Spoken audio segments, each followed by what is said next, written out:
நீ இல்லாத நாளெல்லாம் நாளாகுமா? நீ இல்லாத வாழ்வெல்லாம் வாழ்வாகுமா?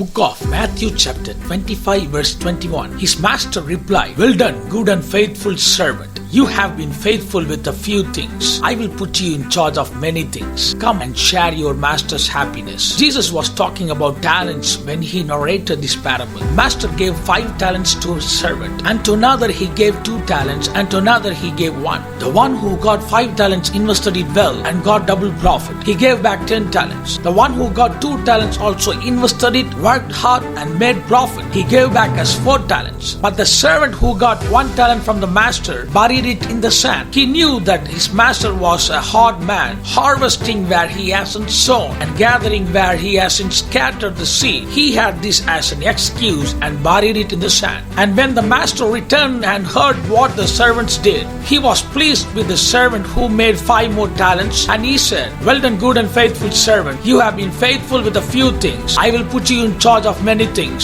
Come and share your master's happiness." He also appreciated and promoted the servant who was given 2 talents, since he made 2 more. But the master looked at the servant who got 1 talent and said, "You wicked, lazy servant. So you knew me. You should have put my money on deposit with the bankers, so that when I return I would have received it back with interest." Then he ordered him to be thrown into the darkness, where there will be weeping and gnashing of teeth. Pay attention to this parable, please. The master gives the talents based on the abilities and talents of each person. Be it the one who got 5, or the one who got 2 talents, or be it the servant who got just 1 talent. It's not like they don't have any talents. The one who got 5 talents had abilities that was required for the responsibility. The one who got 2 talents had abilities that was required for the task and responsibility. The servant who got 1 talent is not a guy without any talent. He also had abilities and talent that was required to handle the given 1 talent and the responsibilities that came with it. So the master gave according to each individual's respective abilities and talents. Let me tell you something. When God judges and blesses us, He won't compare us with others and decide how to bless. He won't compare you with another person and ask you questions. He won't ask why you didn't earn like the others did. He won't ask why you didn't run for ministry like they did.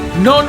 He won't compare us with others and questions us based on their achievements. He will measure us based on our individual, unique talents and abilities. What do you think these talents mean? The education we had is a talent. Our health is a talent. Gifts and talents like music, singing, public speaking, all these are talents given by God. So only when you use what has been given to you, you will get the next opportunity. Make a decision today to use the talents given to you by God. The Lord is telling you, just like the master who lifted up the servants, God also will lift you up and make you successful. Hallelujah. Hallelujah. God bless you.